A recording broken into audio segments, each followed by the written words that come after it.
Chapitre 132. Le cœur n'est plus circoncis. Même scène qu'à la vision précédente. Jésus a fait ses adieux à la veuve tout en tenant déjà par la main le petit Joseph, et il dit à la femme: « Il ne viendra personne avant mon retour, à moins que ce ne soit un gentil. Mais s'il vient quelqu'un, retiens-le jusqu'à après-demain en lui disant que je viendrai sans faute. » Je le dirai, maître, et s'il y a des malades, je leur donnerai l'hospitalité, comme tu me l'as enseigné. Adieu alors, et la paix soit avec vous. Viens, Manaan. Par cette brève indication, je comprends que des malades et des malheureux l'ont rejoint à Corosaïne et qu'à la leçon du travail, Jésus a uni celle du miracle. Et si Corosaïne reste toujours indifférente, c'est signe que c'est un terrain sauvage qu'on ne peut cultiver. Cependant, Jésus la traverse en saluant ceux qui le saluent comme si de rien n'était, et il reprend sa conversation avec Manaan qui se demande s'il va repartir pour Macéronte ou rester encore une semaine. Pendant ce temps, dans la maison de Capharnaüm, on se prépare au sabbat. Matthieu, un peu boiteux, reçoit ses compagnons, leur sert de l'eau et des fruits frais en s'informant de leur mission. Pierre fait la moue en voyant que déjà des pharisiens flânent près de la maison. « Ils veulent nous empoisonner le sabbat. Je dirais bien d'aller à la rencontre du maître et lui dire d'aller à Bethsaïda en laissant déçus ces gens-là. » « Et crois-tu que le maître le ferait ?» demande André. Matthieu observe. « Et puis, il y a dans la pièce du bas ce pauvre malheureux qui attend. » Pierre dit: « On pourrait l'emmener en barque à Bethsaïda et moi ou un autre aller à la rencontre du maître. » « Peut-être, peut-être, dit Philippe, qui, ayant de la famille à Bethsaïda, y irait volontiers.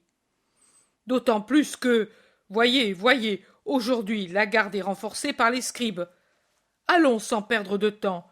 Vous, avec le malade, passez par le jardin et en route par derrière la maison.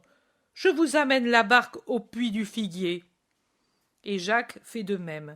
Simon le Zélote et les frères de Jésus vont à la rencontre du maître.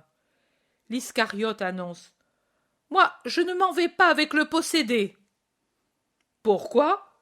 Tu as peur que le démon s'attaque à toi ? » ?»« Ne m'ennuie pas, Simon de Jonas. J'ai dit que je ne viens pas, et je ne viens pas. »« Va avec les cousins au-devant de Jésus. »« Non. »« Ouf ! Viens en barque. »« Non. » »« Mais en somme, que veux-tu ? Tu es toujours celui qui met des obstacles. »« Je veux rester où je suis, ici. Je n'ai peur de personne, et je ne m'échappe pas. Et du reste, le maître ne vous serait pas reconnaissant de votre idée. Et ce serait un autre sermon de reproche, et je ne veux pas le subir à cause de vous. Allez-y, vous. Moi, je resterai pour donner des renseignements. » Pierre crie: « Non, justement, tout le monde ou personne. » Alors personne, parce que le maître est ici. Le voilà qui vient, dit sérieusement le Zélote qui guettait sur la route. Pierre, mécontent, maugrait dans sa barbe. Il va à la rencontre de Jésus avec les autres. Après les premières salutations, on lui parle d'un possédé aveugle et muet qui attend avec ses parents sa venue depuis plusieurs heures. Matthieu explique: « Il est comme inerte. Il s'est jeté sur des sacs vides et n'a plus bougé. Les parents espèrent en toi. Viens te restaurer, et puis tu le secourras. »« Non, je vais tout de suite le trouver. Où est-il » Matthieu dit: « Dans la pièce du bas, près du four. Je l'ai mis là avec ses parents, car il y a beaucoup de pharisiens et aussi des scribes qui semblent aux aguets. » Pierre bougonne: « Oui, et il vaudrait mieux de ne pas leur faire plaisir. » « Judas de Simon n'est pas là ?» demande Jésus. Pierre bougonne encore: « Il est resté à la maison. Il faut toujours qu'il fasse autrement que les autres. » Jésus le regarde, mais ne lui fait pas de reproche.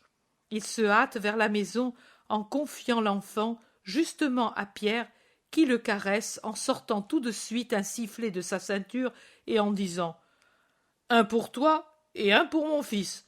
Demain soir je t'amène le voir. Je me le suis fait faire par un berger à qui j'ai parlé de Jésus. » Jésus entre dans la maison, salue Judas qui semble tout occupé à ranger la vaisselle, et puis s'en va directement vers une sorte de dépendance basse et obscure adossée au four. « Faites sortir le malade, » commande Jésus. Un pharisien, qui n'est pas de Capharnaüm, mais qui a l'air plus maussade encore que les pharisiens du pays, dit « Ce n'est pas un malade, c'est un possédé. » C'est toujours une maladie de l'esprit. Mais lui a les yeux et la langue liés. C'est toujours une maladie de l'esprit qui étend la possession aux membres et aux organes. Si tu m'avais laissé achever, tu aurais su ce que cela voulait dire. Même la fièvre est dans le sang quand on est malade, mais à partir du sang, elle attaque telle ou telle partie du corps. Le pharisien ne sait que répliquer et se tait. Le possédé a été conduit en face de Jésus. Inerte, comme l'a bien dit Matthieu, il est très gêné par le démon. Les gens, pendant ce temps, viennent nombreux. C'est incroyable comment, aux heures, je dirais, de distraction, les gens ont vite fait d'accourir là où il y a quelque chose à voir. Il y a maintenant les notables de Capharnaüm, parmi lesquels les 4 pharisiens. Il y a Jaïr, et dans un coin, avec l'excuse de veiller sur l'ordre, il y a le centurion romain, et avec lui des citoyens d'autres villes. « Au nom de Dieu, quitte les pupilles et la langue de cet homme. Je le veux. Délivre de toi cette créature. Il ne t'est plus permis de la tenir. Va-t'en, » crie Jésus, qui tend les mains en commandant. Le miracle commence par un hurlement de rage du démon et se termine par un cri de joie de celui qui a été délivré, qui crie « Fils de David, fils de David, saint et roi !» Un scribe demande « Comment fait-il pour savoir qui est celui qui l'a guéri ?» « Mais tout cela, c'est de la comédie. Ces gens sont payés pour la faire, » dit un pharisien en haussant les épaules. Jaïr interroge « Mais par qui, s'il est permis de vous le demander ?»« Même par toi. »« Et dans quel but ? » ?»« Pour rendre célèbre Capharnaüm. » Jaïr réplique « Ne rabaisse pas ton intelligence en disant des sottises, et ne souille pas ta langue par des mensonges. Tu sais que ce n'est pas vrai, et tu devrais comprendre que tu dis une sottise. Ce qui est arrivé ici est arrivé dans beaucoup d'endroits en Israël. Alors, partout, il y en a un qui paie ? En vérité, je ne savais pas qu'en Israël, le petit peuple était très riche, parce que vous, et avec vous, tous les grands, vous ne payez certainement pas pour cela. Alors, c'est le petit peuple qui paie, lui qui est le seul qui aime le maître.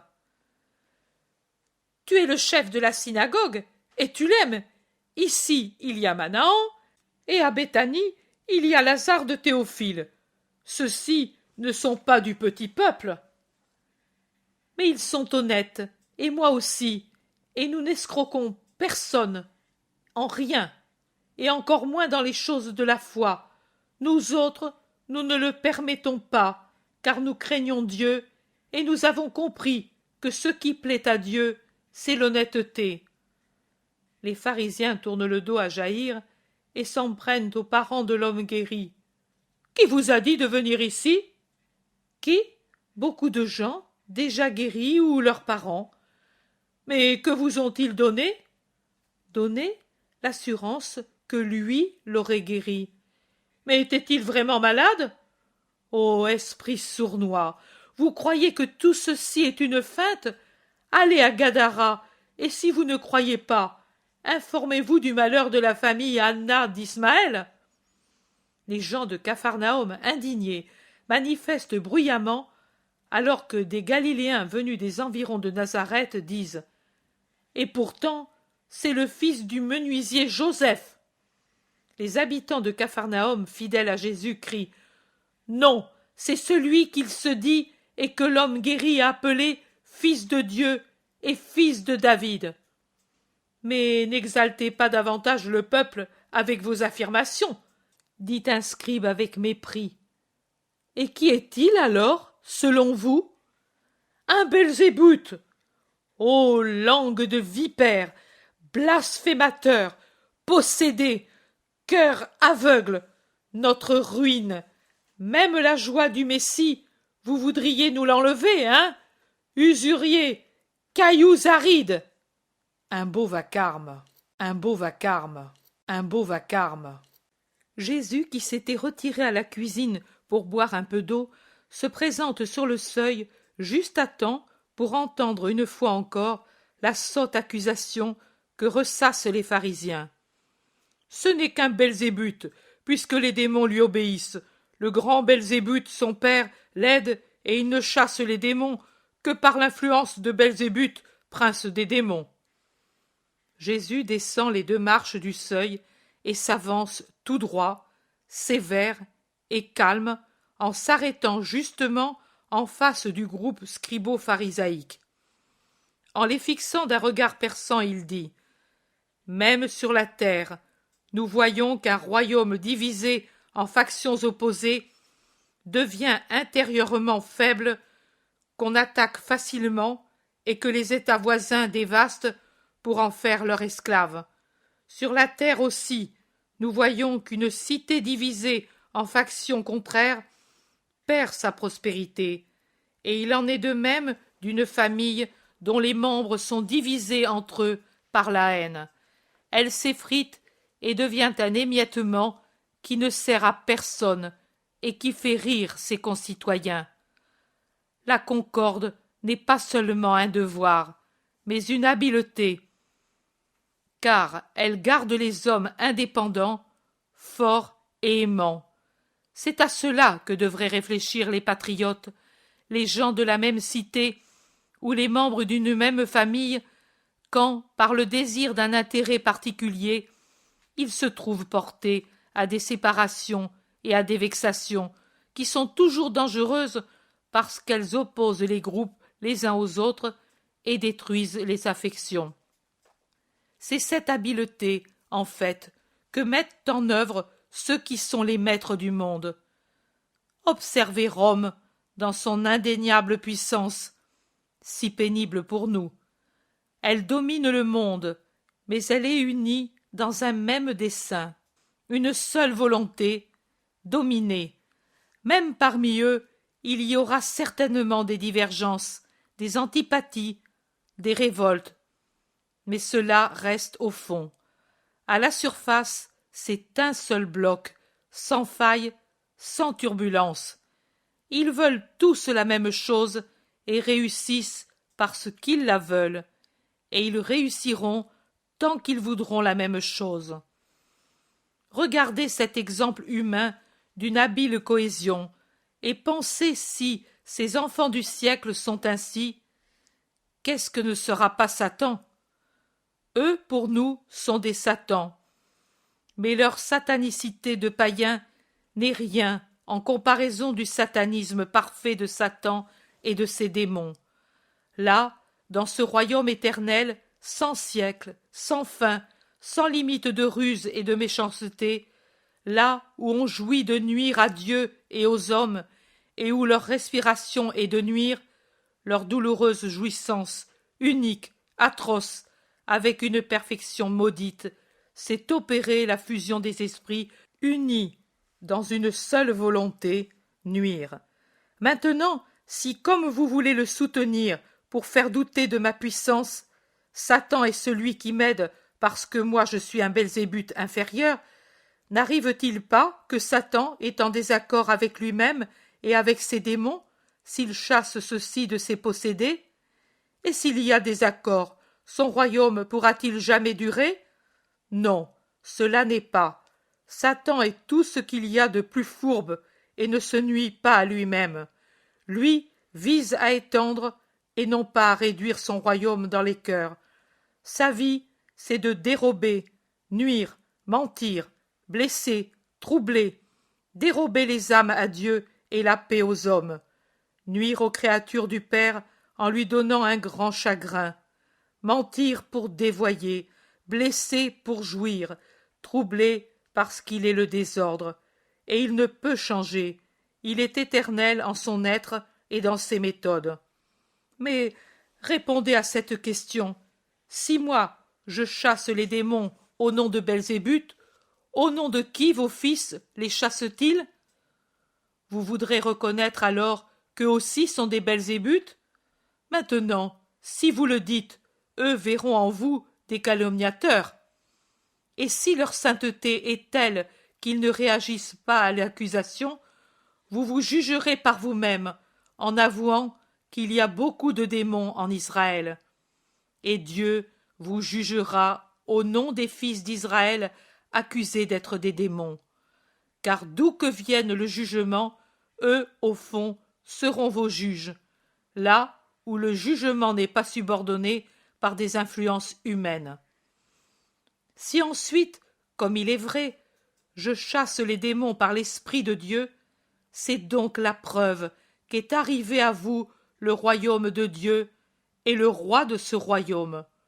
Ce roi a une puissance telle qu'aucune force opposée à son royaume ne peut lui résister. C'est pour cela que j'attache et contrains ceux qui sont les usurpateurs des fils de mon royaume à sortir des endroits qu'ils occupent et à me rendre leur proie pour que j'en prenne possession. Est-ce que par hasard ce n'est pas ce que fait quelqu'un qui veut entrer dans une maison habitée par un homme fort pour lui enlever ses biens, bien ou mal acquis? C'est ainsi qu'il fait. Il entre et le ligote, et après l'avoir fait, il peut piller la maison. Moi, je ligote l'ange des ténèbres qui a pris ce qui m'appartient, et je lui enlève le bien qu'il m'a dérobé. Et moi seul, je peux le faire, parce que je suis le seul fort, le Père du siècle à venir, le Prince de la paix. Explique-nous ce que tu veux dire quand tu dis Père du siècle à venir. Crois-tu vivre jusqu'au nouveau siècle, et plus sottement encore, penses-tu créer le temps? Toi, pauvre homme, le temps appartient à Dieu, demande un scribe. Et c'est toi, scribe, qui me le demande? Ne sais-tu donc pas qu'il y aura un siècle qui aura un commencement et qui n'aura pas de fin, et qui sera le mien? C'est en lui que je triompherai, rassemblant autour de moi ceux qui sont ses fils, et eux vivront éternellement, comme ce siècle que j'aurai créé. Et déjà, je suis en train de le créer, en mettant l'esprit en valeur, au-dessus de la chair, et au-dessus du monde, et au-dessus des enfers, que je chasse parce que je peux tout. Pour ce motif, je vous dis que celui qui n'est pas avec moi est contre moi, et que celui qui ne rassemble pas avec moi disperse, parce que je suis celui qui suis, et celui qui ne croit pas cela, qui est déjà prophétisé, pêche contre l'Esprit Saint, dont la parole a été dite par les prophètes, et qui n'est ni mensonge ni erreur, et qui doit être cru sans résistance. Parce que je vous le dis, tout sera pardonné aux hommes, tout péché et tout blasphème, parce que Dieu sait que l'homme n'est pas seulement esprit, mais chair, et chair tentée qui est soumise à des faiblesses imprévues. Mais le blasphème contre l'esprit ne sera pas pardonné. Qui aura parlé contre le Fils de l'homme sera encore pardonné, parce que la pesanteur de la chair qui enveloppe ma personne et enveloppe l'homme qui parle contre moi peut encore induire en l'erreur. Mais celui qui aura parlé contre l'Esprit Saint ne sera pas pardonné, ni dans cette vie, ni dans la vie future, parce que la vérité est ce qu'elle est, nette, sainte, indéniable, et exprimée à l'esprit d'une manière qui ne conduit pas à l'erreur, en ce sens que commettent l'erreur ceux qui volontairement veulent l'erreur. Nier la vérité dite par l'Esprit Saint, c'est nier la parole de Dieu et l'amour que cette parole a donné par amour pour les hommes. Et le péché contre l'amour n'est pas pardonné. Mais chacun donne les fruits de son arbre. vous donnez les vôtres, et ce ne sont pas de bons fruits. Si vous donnez un arbre bon pour qu'il soit planté dans le verger, il donnera de bons fruits. Mais si vous donnez un arbre mauvais, mauvais sera le fruit qu'on cueillera sur lui, et tout le monde dira « Cet arbre n'est pas bon, car c'est à ses fruits que l'on reconnaît l'arbre. » Et vous, comment croyez-vous pouvoir bien parler, vous qui êtes mauvais? Car la bouche parle de ce qui remplit le cœur, et c'est de la surabondance de ce que nous avons en nous que proviennent nos actes et nos paroles. L'homme bon tire de son bon trésor des choses bonnes. L'homme mauvais tire de son trésor des choses mauvaises. Il parle, il agit d'après ce qu'il a en son intérieur. Et en vérité, je vous dis que la paresse est une faute, mais mieux vaut ne rien faire que de faire des choses mauvaises.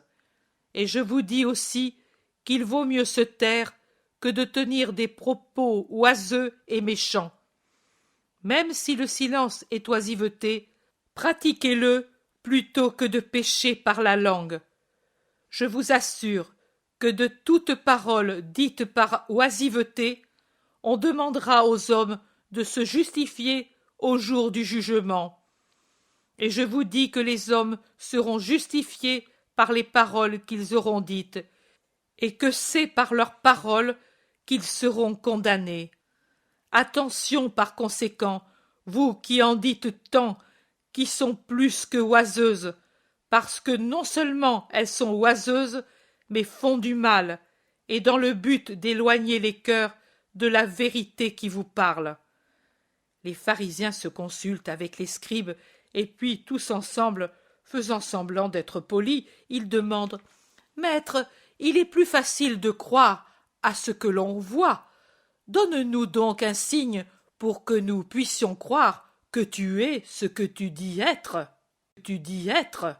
Tu dis être. Tu dis. Est-ce que vous vous rendez compte qu'en vous se trouve le péché contre l'Esprit Saint, qui a indiqué à plusieurs reprises que je suis le Verbe incarné? Verbe et Sauveur, venu au temps marqué, précédé et suivi par des signes prophétiques opérant ce que dit l'Esprit. Ils répondent « Nous croyons à l'Esprit, mais comment pouvons-nous croire en toi si, de nos yeux, nous ne voyons pas un signe ?» Comment alors pouvez-vous croire à l'Esprit dont les actions sont spirituelles si vous ne croyez pas aux miennes qui sont sensibles pour vos yeux? Ma vie en est pleine. Cela ne suffit pas encore? Non, je réponds moi-même que non, ce n'est pas suffisant. À cette génération adultère et perverse qui cherche un signe, il ne sera donné qu'un signe, celui du prophète Jonas. En effet, comme Jonas est resté 3 jours dans le ventre de la baleine, ainsi le Fils de l'homme restera 3 jours dans les entrailles de la terre. En vérité, je vous dis que les Ninivites ressusciteront le jour du jugement avec tous les hommes, et ils se lèveront contre cette génération et la condamneront, car ils ont fait pénitence à la voix du prophète Jonas, et vous, pas. Et ici il y a quelqu'un qui est plus que Jonas. Et ainsi ressuscitera et se dressera contre vous la reine du Midi, et elle vous condamnera parce qu'elle est venue des confins de la terre pour entendre la sagesse de Salomon. Et ici, il y a quelqu'un qui est plus que Salomon. Pourquoi dis-tu que cette génération est adultère et perverse? Elle ne l'est pas plus que les autres. Il y a les mêmes saints qu'il y avait dans les autres.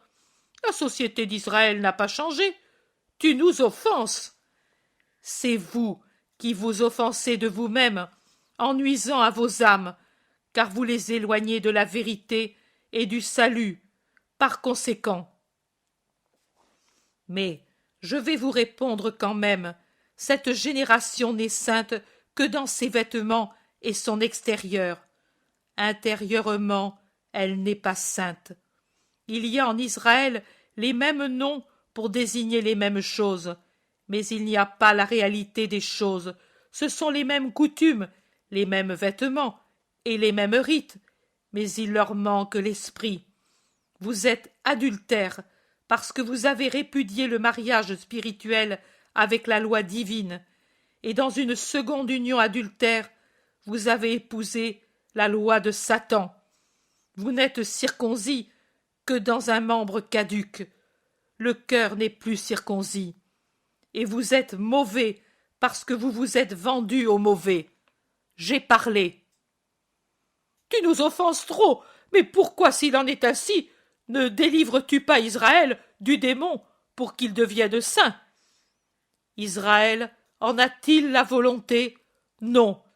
Ils l'ont, ces pauvres qui viennent pour être délivrés du démon parce qu'ils le sentent en eux comme un fardeau et une honte. Vous ne ressentez pas cela, et c'est inutilement que vous en seriez délivrés, parce que, n'ayant pas la volonté de l'être, vous seriez tout de suite repris, et d'une manière encore plus forte. Quand un esprit immonde est sorti d'un homme, il erre dans des lieux arides pour chercher du repos, et ne le trouve pas. Notez qu'il ne s'agit pas de lieux matériellement arides. Ils sont arides parce qu'ils lui sont hostiles en ne l'accueillant pas, comme la terre aride est hostile à la semence. Alors il dit « Je reviendrai à ma maison d'où j'ai été chassé de force et contre sa volonté, et je suis certain qu'il m'accueillera et me donnera le repos. » En effet, il revient vers celui qui lui appartenait, et souvent il le trouve disposé à l'accueillir parce que, je vous le dis en vérité, que l'homme a plutôt la nostalgie de Satan que celle de Dieu, et si Satan ne s'empare pas de ses membres par une autre possession, il se lamente, il s'en va donc, et il trouve la maison vide, balayée, ornée, parfumée par la pureté. Alors, il va prendre 7 autres démons parce qu'il ne veut plus la perdre, et avec ces 7 esprits pires que lui, il y entre et s'y établissent tous. Et ce second état de quelqu'un qui s'est converti une première fois et qui s'est perverti une seconde fois est pire que le premier, car le démon peut apprécier à quel point cet homme est affectionné à Satan et ingrat envers Dieu, et parce qu'aussi Dieu ne revient pas là où on a piétiné ses grâces, et ceux qui ont déjà éprouvé une possession rouvrent leurs bras à une possession plus forte.